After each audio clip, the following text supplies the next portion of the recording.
Hai sobat semua, apa kabar? Baik kan?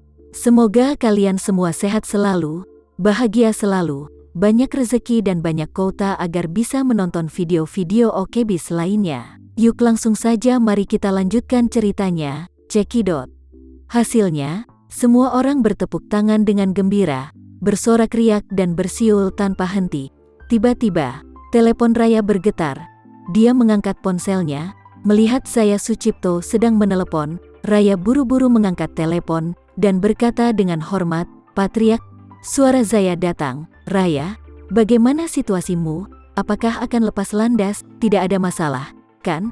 Raya buru-buru berkata, "Pesawat kita sudah mengantri untuk lepas landas, dan lepas landas paling lama setengah jam." "Bagus sekali," Zaya Sucipto berkata sambil tersenyum. "Kali ini, kamu melakukan pekerjaan yang sangat bagus. Saat kamu kembali ke Surabaya, kamu pasti akan diberi hadiah yang banyak." Raya berkata dengan santun, "Patriak, adalah tujuan Raya untuk berbagi kekhawatiran untukmu dan keluarga Sucipto." Zaya tertawa dan berkata, "Jika kamu pergi, saya sangat beruntung memiliki kamu sebagai jenderal yang kuat. Bukankah kamu selalu ingin kembali ke kampung halamanmu?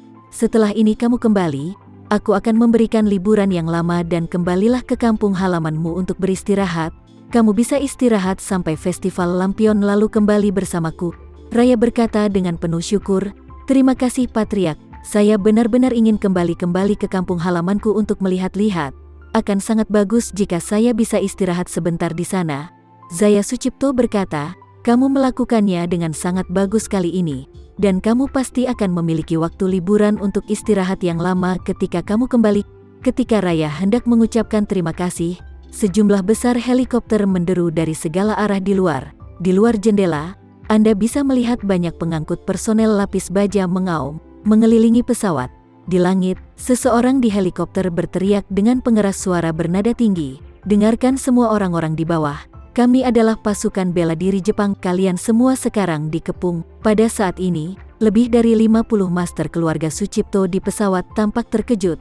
Padahal pesawat akan segera lepas landas, dan semua orang bisa segera mundur meninggalkan Jepang dan kembali ke rumah untuk menerima penghargaan. Raya bahkan telah menerima pujian berulang kali dari Zaya Sucipto di telepon.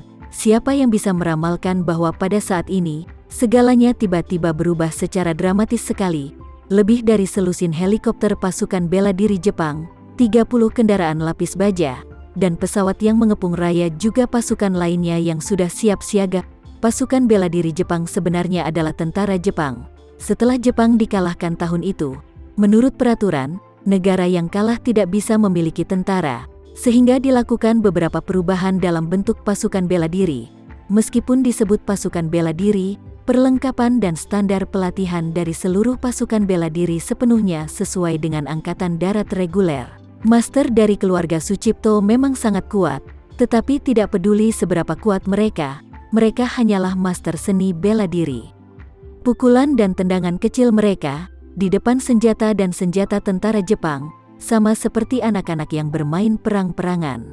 Terlebih lagi, pasukan bela diri Jepang yang dikirim kali ini semuanya adalah pasukan khusus anti-teroris yang terlatih secara khusus, dan jumlahnya sangat besar. Pasukan udara dan darat setidaknya jumlah totalnya ada sekitar 600 sampai 700 pasukan siap perang. 6 hingga 700 orang ini hampir berada di posisi teratas di pasukan bela diri Jepang. Selain itu, peralatan mereka sangat canggih, dan mereka telah menyiapkan jaring terlebih dahulu.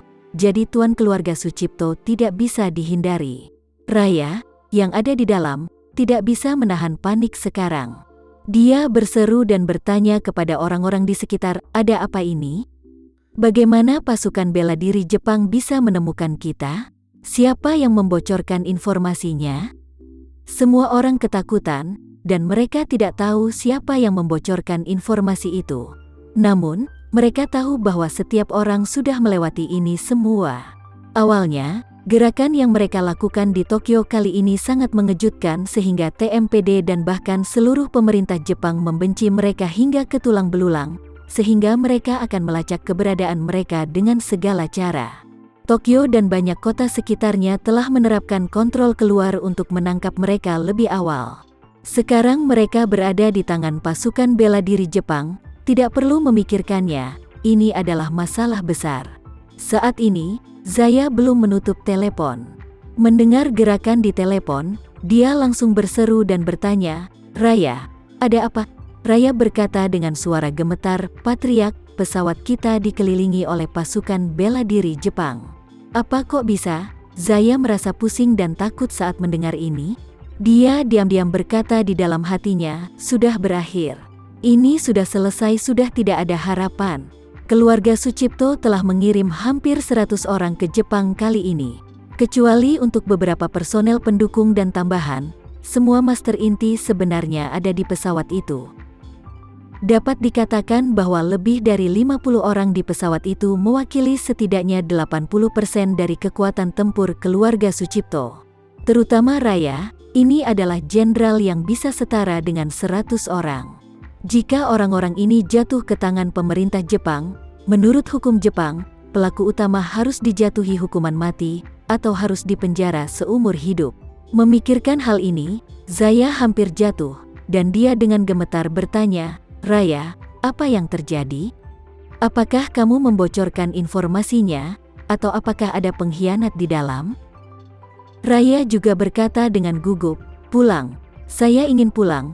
Saya sudah tidak tahu ini sekarang bagaimana," kata Raya dengan ketakutan yang semakin mendalam. Saat ini, siaran di luar pesawat berlanjut. Ini adalah pasukan bela diri Jepang.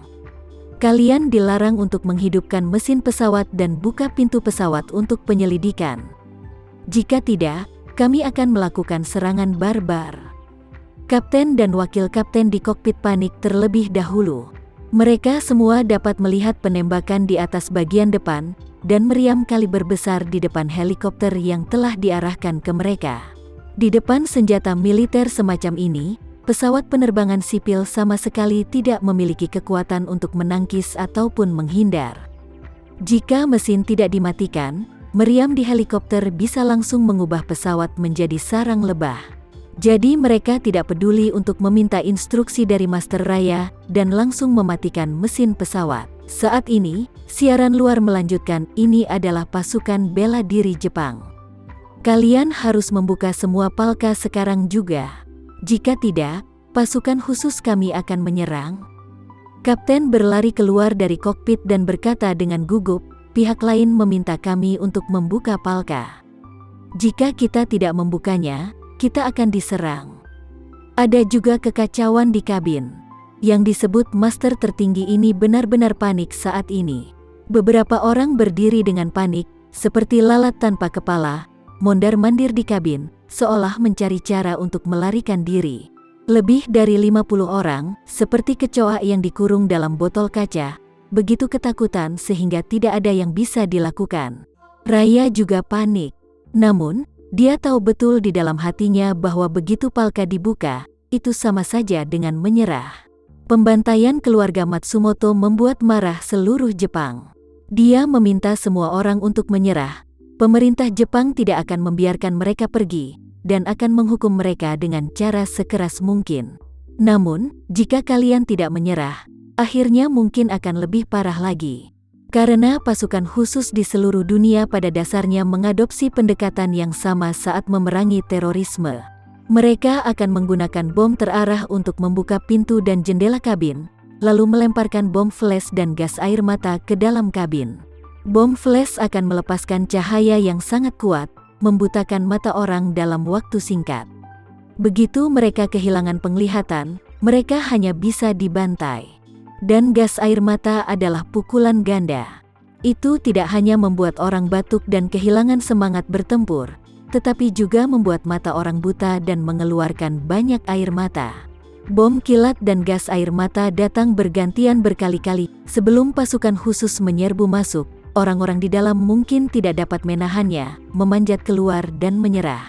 Dengan putus asa, Raya bertanya kepada Zaya di ujung telepon, "Patriark, Sasaya, menurutmu apa yang harus kita lakukan? Bagaimana? Apa yang harus dilakukan?" Zaya berbisik lemah, semua yang di dalam panik ketakutan. Pejuang inti elit keluarga Sucipto akan musnah. Pukulan dan pengaruh yang dibawa ke keluarga Sucipto terlalu besar. Sekian dulu ya cerita dari Okebis. Mari kita lanjutkan nanti ya. Terima kasih sudah menonton video OKBIS. Dukung terus channel OKBIS dan jangan lupa like, komen, share, subscribe dan aktifkan loncengnya ya. Bantu OKBIS lebih berkembang dan biar lebih semangat lagi ya. Sampai jumpa lagi. Dadah bayi.